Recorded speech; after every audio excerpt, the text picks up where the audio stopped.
As an 80s kid, I loved Transformers. I watched the cartoon, had all the toys. I even had the Megatron, the one that transformed into a gun. I did know that Transformers was aimed at boys than girls, but I didn't care. When Generation 2 was released in 1992, it was disappointing, and I subsequently ignored the other generations of Transformers as a female teen. On my personal life, it sucked. I got these crappy jobs, such as mowing the lawn and, worst of all, babysitting. I hated it a lot. You have bratty kids you have to take care of, which can get annoying. Yep, I was a terrible babysitter, but it didn't matter to me, as I was saving money for a Transformers DVD of the original cartoon series. I was hired to this one house belonging to the Jacobs. That was where I had one of the strangest experiences I ever had.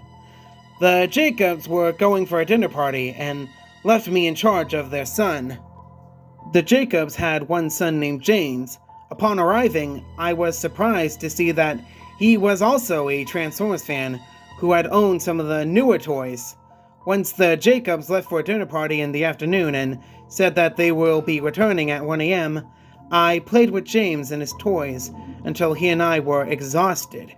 It was around 7 o'clock p.m., and I made the biggest mistake of my life. I asked James if he had watched the TV show. He said no. However, his father bought a VHS tape from eBay as a gift. eBay? I never trusted eBay. I literally got scammed for a pair of shoes. I felt giving away your address to someone else was dangerous. Then again, I shouldn't be complaining. After all, the VHS tape wasn't mine. It was James. James went to bed. Just before he got on his Formula car bed, I asked him if I could watch it, and he said yes. I regretted asking him that ever since.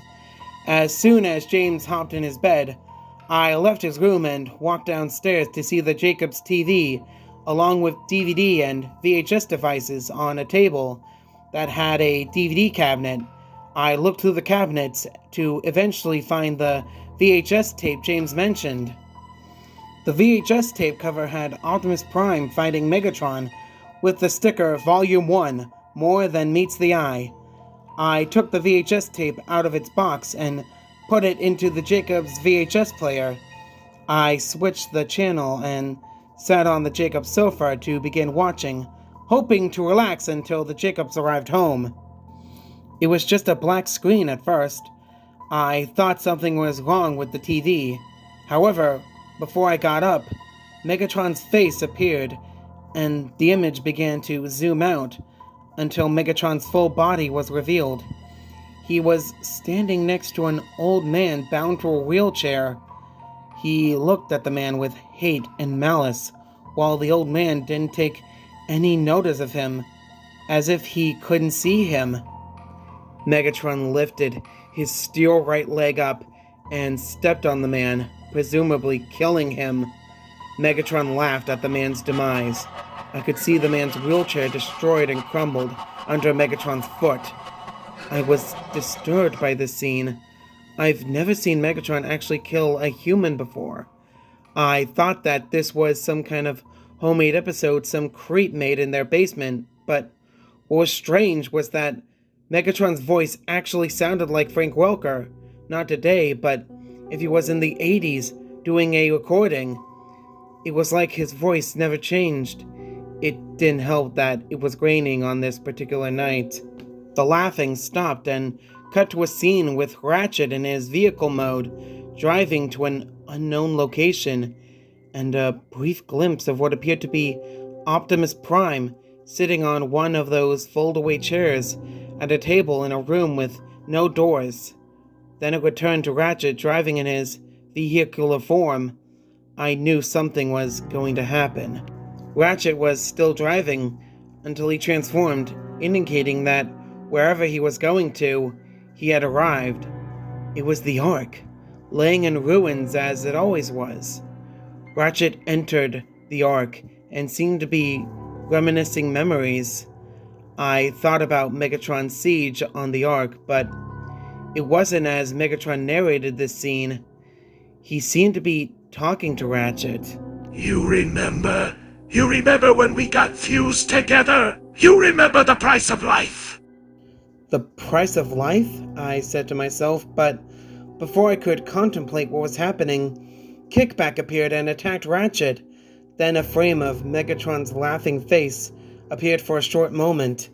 Ratchet was knocked on the ground and was dragged away by Kickback. Then the scene changed to Spike Witwicky riding a bicycle when Megatron's narration kicked in.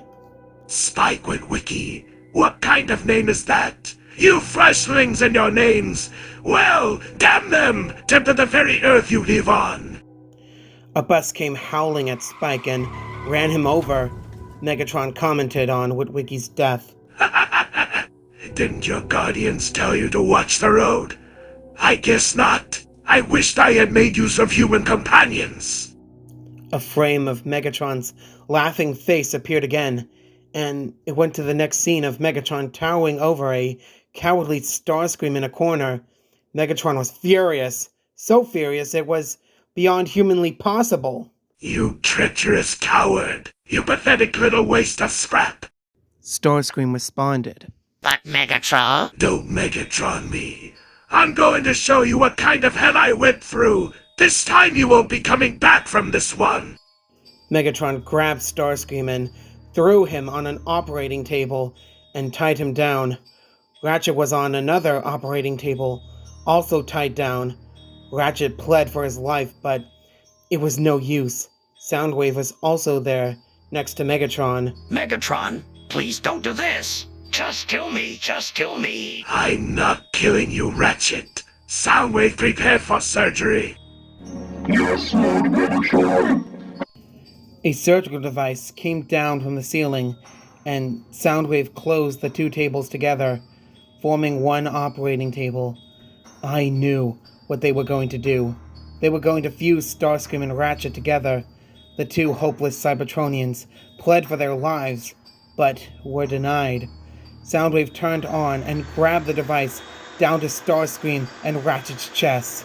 Soundwave started from the very top of the head and started cutting. Starscream and Ratchet began screaming as Soundwave removed half of their outer bodies for fusion. He then stitched them together, alive. The tortured screams sounded like the voice actors were actually screaming in pain. Soundwave completed the surgery. Starscream and Ratchet were now one being. The now stitched together duo tried to speak, but their speech was just gibberish. Megatron was pleased and took them to an airlock. You two will be stitched together forever. Soundwave, open the airlock! Soundwave opened the airlock, and Megatron threw the Starscream and Ratchet hybrid out into space, the duo still pleading after being sucked out. The scene was over and showed a frame of Megatron's face again. It then cut to a scene of Optimus sitting at the table as shown earlier. This time, there was a gun that appeared to be Megatron's gun mode. The gun started to talk to Prime. I knew it was Megatron. I've been in this hell long enough. I've been treated like a toy for children. Young fleshlings would never understand my hell, my torment, my eternal fight with you. It's time to ruin it. Prime, I took care of some of your pathetic Autobots and your companions. There is no way out of this room. You can't escape. And soon I will destroy all of your Autobots. Now end it! That was the loudest rage I've ever heard in my life. Optimus grabbed the gun and aimed at his head. He spoke. No choice. No escape. I've died many times, but now this time it's permanent. I can't take this fight anymore. He fired the laser gun. It cracked his head and servos.